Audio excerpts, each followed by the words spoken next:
नमस्कार, जय हिंद, वंदे मातरम। साथियों, स्वागत करते हैं आपके अपने YouTube चैनल शिक्षा जगत के चैनल राष्ट्रहित में चैनल जायसवाल कोचिंग सेंटर पर। मैं आपके साथ विजय सर।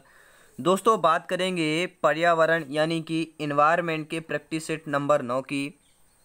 पहला प्रश्न यहाँ पे आइए देखते हैं। सभी इंपॉर्टेंट प्रश्न हैं, तो एक बार वीडियो को लाइक कर दीजिए। तो क्लास शुरू करते हैं।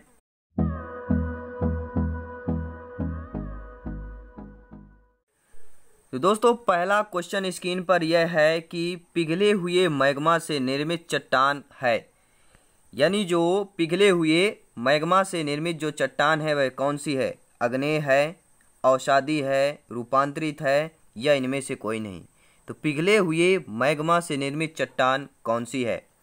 तो वह आपकी आग्नेय हो जाती है। ठीक है, क्या हो जाती है? जब ज्वालामुखी जब यहाँ से विस्फोट होता है, ठीक है, तो ऊपर जो विस्फोट होने के बाद जो होता है उसे लावा बोलते हैं ना, उसे लावा बोलते हैं। लेकिन जो यह पूछ रहा है पिघले हुए मैग्मा से निर्मित चट्टान, जो आपकी नीचे इधर चट्टान होती है, ठीक है, उसे क्या बोला जाता है? मैग्मा उसे बोला जाता है। ठीक है, तो पिघले हुए मैग्मा से निर्मित चट्टान क्या है? आग्नेय कहलाती है। नेक्स्ट क्वेश्चन देखेंगे। अगला क्वेश्चन है, पृथ्वी तल के नीचे के पिघले हुए पत्थर को क्या कहा जाता है? बहुत अच्छा प्रश्न है। यानी पृथ्वी तल के नीचे के पिघले हुए पत्थर को क्या कहा जाता है? बेसाल्ट, लोकोथिल, लावा, मैग्मा।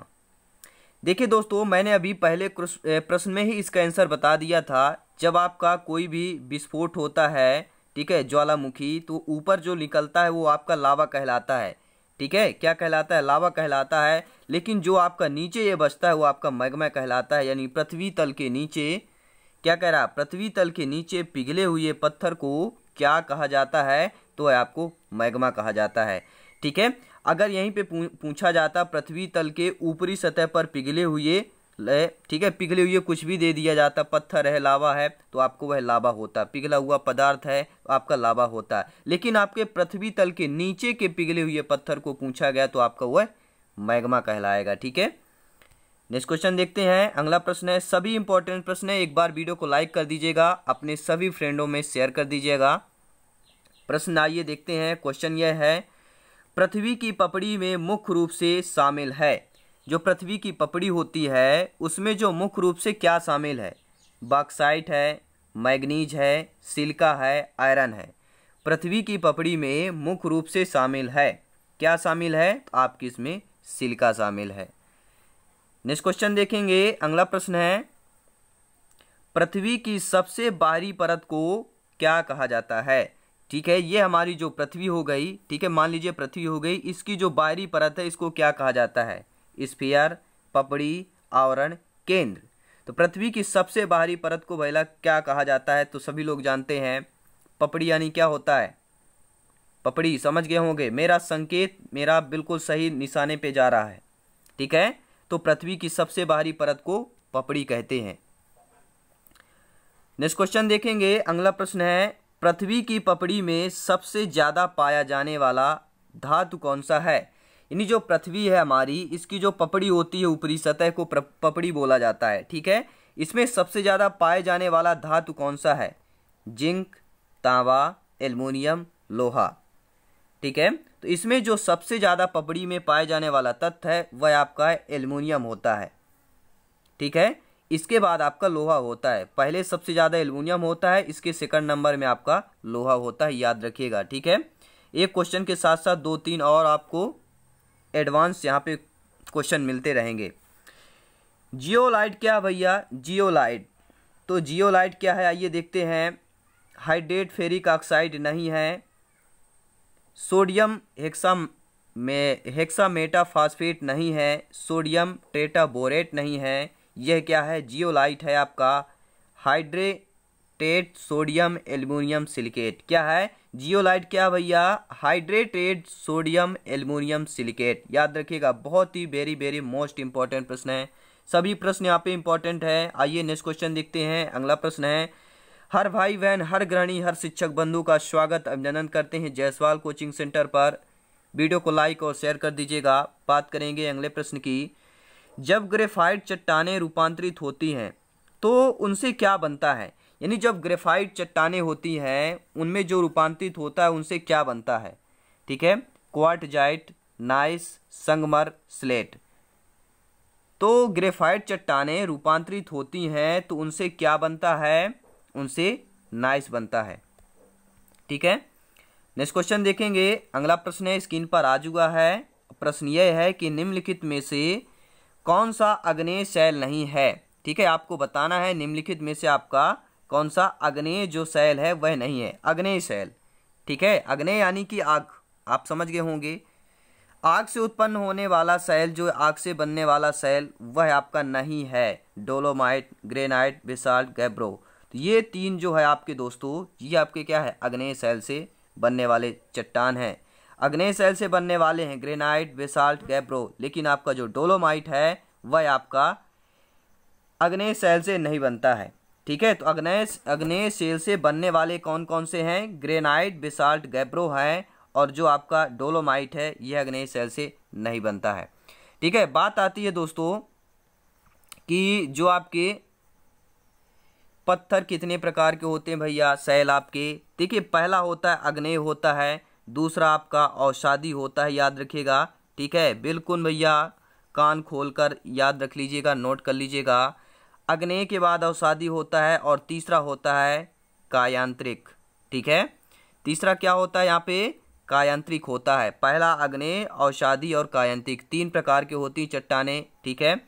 बात करेंगे नेक्स्ट क्वेश्चन की। अगला प्रश्न यहाँ पे यह है कि संगमरमर की एक कायांतरित चट्टान है, ठीक है। मैंने बताया ना, कायांत्रिक चट्टान भी तीन प्रकार की मुख्यतः होती हैं और इनके काफ़ी सारे प्रकार हैं। तो संगमरमर आपका की एक कायांत्रिक चट्टान है, कौन सी कायांत्रिक चट्टान है, ठीक है, सैंडस्टोन, चूने का पत्थर, ग्रेनाइट, मिट्टी। अगर आपका संगमर आ जाए भैया, ठीक है, अगर आपका संगमर आ जाए तो क्या करना, चूने का पत्थर करना है, चूने का पत्थर आ जाए तो संगमरमर कर देना है, यानी कि 2-3 क्वेश्चन एक ही क्वेश्चन में यहाँ पे कंबाइंड कर दिया गया है। बात करेंगे नेक्स्ट क्वेश्चन की। अगला प्रश्न यह है, बहुत ही प्यारा सा प्रश्न है, ध्यान दीजिएगा कि मैग्मा के ठंडे होकर घनीभूत हो जाने पर किसी प्रकार के शैलों का निर्माण होता है, यानी कि किन प्रकार के शैलों का निर्माण होता है, ठीक है। जब मैग्मा होता है, ठीक है, पृथ्वी से जब ये लावा होता है, ये तो आपका जो लावा हो गया, जो विस्फोट होता है, ठीक है, जो ये मैग्मा होता है पृथ्वी की सतह पर, ये मैग्मा कहलाता है। तो ये मैग्मा जो है जब ठंडा होकर घनीभूत हो जाता है तो ये किस प्रकार के शैलों का, किस प्रकार के चट्टानों का निर्माण करता है, ठीक है। तो किस प्रकार के चट्टानों का, ये आग्नेय शैलों का निर्माण करता है। स्वाभाविक बात है भैया, ये किस प्रकार की आग से उत्पन्न होता है तो आपका आग्नेय शैल हो जाएगा। नेक्स्ट क्वेश्चन देखेंगे। अगला प्रश्न है कि ग्रेनाइट किस प्रकार की शैल है। अब बताइए, ग्रेनाइट आपका किस प्रकार का शैल है, आग्नेय है, औषधि है, कायांत्रित है, ये आपका क्या है, हेलाइट है। तो ग्रेनाइट किस प्रकार की शैल है, सभी बताइए, कमेंट द्वारा करें, बिल्कुल अपना अपना स्कोर करें, बेफिक्र यहाँ पे कमेंट करें, और जायसवाल कोचिंग सेंटर को आज ही ज्वाइन कर लें। आपके सपने को साकार करने वाला राष्ट्र हित में चैनल, देश हित में चैनल, जायसवाल कोचिंग सेंटर। दोस्तों, बात करेंगे ग्रेनाइट किस प्रकार की शैल है। क्वेश्चन पे आते हैं, किस प्रकार का शैल है, आग्नेय शैल है। ग्रेनाइट किस प्रकार का शैल है, आपका आग्नेय शैल है, याद रखिएगा। नेक्स्ट क्वेश्चन देखते हैं। अगला प्रश्न है, प्रश्न यह पूछा गया है कि संगमरमर किस प्रकार की शैल है, कायांत्रित है, आग्नेय है, औषधि है, हेलाइट है। तो जो आपका संगमरमर है वह किस प्रकार की शैल है, तो वह आपकी कौन सी शैल, कायांत्रित शैल कहलाती है, ठीक है, याद रखिएगा। आग्नेय में आपका कौन सा आता है, तो आग्नेय में आपका कौन सा आ जाता है, सभी लोग जानते हैं ग्रेनाइट आपका आग्नेय में आता है। लेकिन अगर संगमरमर की बात की जाए, संगमरमर में दोस्तों आपका कायांत्रित आ जाएगा। किस प्रकार का शैल है, कायांत्रित शैल है। नेक्स्ट क्वेश्चन देखेंगे। अगला प्रश्न है कि इनमें से कौन सी औषधि शैल है भैया, चलिए बताइए सभी लोग, फास्ट बताइए। सभी प्रश्न यहाँ पे लेके आए हैं, बहुत ही वेरी इंपॉर्टेंट यह आपका प्रैक्टिस सेट है, सभी महत्वपूर्ण होने वाले हैं, बिल्कुल आप अध्यापक और शिक्षक बनने वाले हैं, ठीक है दोस्तों। सभी क्लासेस अटेंड करिए। Jaiswal coaching centre, math playlist, पर्यावरण प्लेलिस्ट, हिंदी प्लेलिस्ट डाल दीजिए। आपको यूट्यूब में जाएंगे, सर्च लिस्ट में ऐसे गोला बना होता है, उसमें क्लिक करेंगे, आप डाल सकते हैं Vijay Jaiswal coaching centre math playlist, ठीक है। मैथ पेडागोजी सभी डालेंगे, सभी आपको वीडियोज मिल जाएंगे। बात करेंगे कि इनमें से कौन सी अवसादी सेल है, कौन सी अवसादी सेल है, तो जो आपका सेल है यह अवसादी है, ठीक है। बाकी आपका ग्रेनाइट, स्लेट, संगमर, देखिए ग्रेनाइट तो आपका कौन है, अग्नेय में आता है, संगमरमर किस में आता है, कांतरिक में आता है, लेकिन अवसादी आपका यहाँ पे कौन सा हो जाएगा, अवसादी सेल है, ठीक है, तो आपका सेल ही है। नेक्स्ट क्वेश्चन बात करेंगे, अगला प्रश्न है, भूकंप मापा जाता है, वेरी वेरी मोस्ट इंपॉर्टेंट है, नोट कर लीजिएगा, बिल्कुल नोट करिए, बहुत ही अच्छा प्रश्न है, धुआंधार प्रश्न है। भूकंप मापा जाता है भैया, भूकंप मापा जाता है, किससे मापा जाता है, तो यह आपका रेक्टर पैमाने से मापा जाता है, ठीक है। और आपका जो डेसिबल दिया है यह ध्वनि नापने की इकाई है, ठीक है। नेक्स्ट क्वेश्चन की बात करेंगे, अगला प्रश्न है, रिक्टर पैमाने से तीव्रता नापी जाती है, जो रिक्टर पैमाना होता है उससे किसकी तीव्रता नापी जाती है, बहुत अच्छा प्यारा सा प्रश्न है। देखिए जो रिक्टर पैमाना होता है उसकी तीव्रता भूकंप से नापी जाती है, ठीक है, रिक्टर पैमाने से भूकंप की तीव्रता नापी जाती है। नेक्स्ट क्वेश्चन की बात करेंगे, अगला प्रश्न है, इसका स्क्रीन पर आ चुका है, प्रश्न है कि सुनामी का कारण है, यानी जो सुनामी आती है उसका मुख्यतः कारण क्या है, ठीक है। एक बहुत गर्म समुद्री धारा है, मछलियों का बहुत बड़ा समूह है, पिघलता हुआ ग्लेशियर है, यह समुद्र तल में भूकंप है। तो सुनामी का जो कारण है मुख्यतः सबसे महत्वपूर्ण समुद्र तल में भूकंप के कारण ही आपकी सुनामी आती है। नेक्स्ट क्वेश्चन की बात करेंगे, कौन सी प्राकृतिक आपदा नहीं है। देखिए प्राकृतिक आपदाएं होती है, इनमें से आपका कौन सा नहीं है, ठीक है, यह बताना है। तो देखिए प्राकृतिक आपदा नहीं है, तो भूकंप तो प्राकृतिक आपदा है, सुनामी भी प्राकृतिक है। क्या हमारे और आपके द्वारा होता है, बिल्कुल नहीं। चक्रवात के आपके हमारे द्वारा आता है, नहीं, ये भी प्राकृतिक है। और जो शॉर्ट सर्किट में लगी आग, ये बिल्कुल मानव जाति, हमारे और आपकी जनजाति, ठीक है, जो भी मानव जीव जंतु हैं ये हमारे द्वारा होता है, यानी कि क्या होता है, ये मानव निर्मित द्वारा आपदा है। ये शॉर्ट सर्किट होना, आग लग जाना, शॉर्ट सर्किट के द्वारा लगी आग को मानव निर्मित आपदा कहते हैं। तो प्राकृतिक आपदा नहीं है, आपका सेकंड ऑप्शन सही हो जाएगा। बात करेंगे नेक्स्ट क्वेश्चन की, अगला प्रश्न स्क्रीन पर दिया गया है, प्यारा सा प्रश्न यह है कि भूकंप की तरंगों को निरूपित करता है। जो भूकंप होता है किनके तरंगों को निरूपित करता है, सिस्मोग्राफ को, इलेक्ट्रोकार्डियोग्राफ को, टॉमोग्राफ को या पॉलीग्राफ को, ठीक है। तो भूकंप की तरंगों को निरूपित करता है, कौन निरूपित करता है भैया, तो यह आपका हो जाएगा सिस्मोग्राफ निरूपित करता है। और बात आती है पॉलीग्राफ की, तो पॉलीग्राफ से झूठ का पता लगाने के लिए इसका यूज किया जाता है, पॉलीग्राफ का। काफ़ी बार एग्जाम में पूछा गया है झूठ का पता लगाने वाला यंत्र कौन सा है, तो वही आपका ये पॉलीग्राफ यंत्र है। और भूकंप की तरंगों को निरूपित करता है आपका सिस्मोग्राफ निरूपित करता है। नेक्स्ट क्वेश्चन की बात करेंगे, अगला प्रश्न यह है कि पृथ्वी की परत के भीतर की हलचल का अध्ययन किसके द्वारा किया जाता है। यानी पृथ्वी के भीतर की जो पृथ्वी, मान लीजिए पृथ्वी है, ठीक है, कि जो इसकी भीतरी परत होती है, इसमें जो हलचल होता है इसको हम किस प्रकार से नाप सकते हैं या अध्ययन कर सकते हैं इस हलचल को, ठीक है, किसके द्वारा करते हैं भैया, तो भूकंप विज्ञान के द्वारा करते हैं। किसके द्वारा करते हैं, भूकंप विज्ञान के द्वारा करते हैं।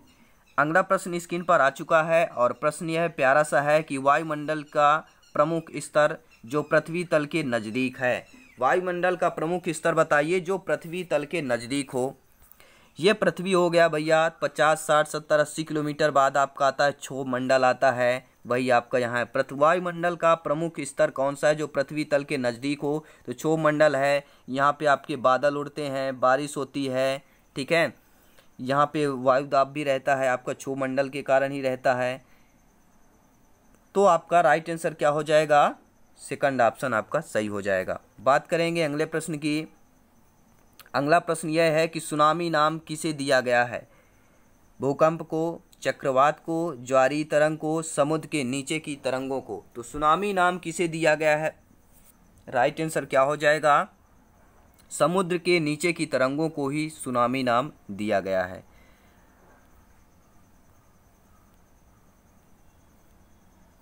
नेक्स्ट क्वेश्चन देखेंगे, अगला प्रश्न यहाँ पर है और प्रश्न यह पूछा गया है, प्यारा सा प्रश्न है, ध्यान दीजिएगा। और महत्वपूर्ण भी है कि वायुमंडल की कौन सी परत प्रकाश की परावैगनी किरणों को पृथ्वी की सतह पर आने से रोकती है। यानी वायुमंडल की ऐसी कौन सी परत है जो प्रकाश की परावैगनी किरणों को पृथ्वी की सतह पर आने से रोकती है। घुमा फिरा के प्रश्न पूछा गया है, इंटरेस्टेड प्रश्न है और मोस्ट इम्पॉर्टेंट प्रश्न है, और आपका यह वीवीआईपी प्रश्न है भैया, ठीक है, याद रखिएगा। तो वायुमंडल की ऐसी कौन सी परत है जो प्रकाश की परावैगनी किरणों को पृथ्वी की सतह पर आने से रोकती है? तो आपका होता है समताप मंडल, ठीक है। समताप मंडल, वायुमंडल की समताप मंडल जो है प्रकाश की परावैगनी किरणों को पृथ्वी की सतह आने से रोकती है, क्योंकि ओजोन परत आपके समताप मंडल में ही पाया जाता है, ठीक है। बात करेंगे नेक्स्ट क्वेश्चन की, वायुदाब नापने वाला यंत्र किस नाम से जाना जाता है? यानी वायुदाब जो नापने वाला यंत्र होता है उसे किस नाम से जानते हैं, ठीक है। उस यूनिट को क्या कहा जाता है, किस नाम से जाना जाता है? तो आपको है वायुदाब नापने का जो यंत्र है उसे बैरोमीटर कहते हैं, ठीक है। बात करेंगे और आपके थर्मामीटर की, तो थर्मामीटर है भैया किसका, तापमान से संबंधित यंत्र है। और सिस्मोग्राफ जो है आपका, यह आपका हो जाएगा भूकंप से संबंधित आपकी है। और हाइग्रोमीटर जो है यह आपका आर्द्रता से संबंधित यंत्र है, ठीक है। तो बैरोमीटर आपका वायुदाब नापने का हो गया, थर्मामीटर हो गया, ठीक है, तापमान से संबंधित यंत्र है। और सिस्मोग्राफ जो है आपका भूकंप से संबंधित है। और हाइग्रोमीटर जो है आपका आर्द्रता से संबंधित है। नेक्स्ट क्वेश्चन की बात करेंगे, अगला प्रश्न है, वायुमंडल में 99% भाग पर किन दो गैसों का विस्तार है? अब देखिए यह प्रश्न आपका घुमा फिरा के पूछ लिया गया है, ठीक है। आइए समझते हैं, थोड़ा गहराई से प्रश्न पूछा गया है कि वायुमंडल में 99% भाग पर किन दो गैसों का विस्तार है। तो सबसे पहले जानिए कि 78% आपके किसका भैया, नाइट्रोजन का अधिकार है। नाइट्रोजन ने यहाँ पर छीन रखा है। और इसके बाद जो दूसरी सबसे अधिक में जो गैस आती है वह आपका ऑक्सीजन आता है, जो कि लगभग 21% है। O2 आपका आता है। अगर 78 और 21 को हम शामिल कर देते हैं तो भैया क्या आ जाता है, ठीक है। तो आपका 99 हो जाएगा इधर, तो 99 हो जाता है, यानी कि ऑक्सीजन और नाइट्रोजन। आंख बंद कर यहाँ पे क्लिक कर देंगे, ठीक है। और लास्ट क्वेश्चन यहाँ पे देख रहे हैं, प्रश्न यह है कि पृथ्वी के वातावरण की किस तरह में ओजोन परत पाई जाती है?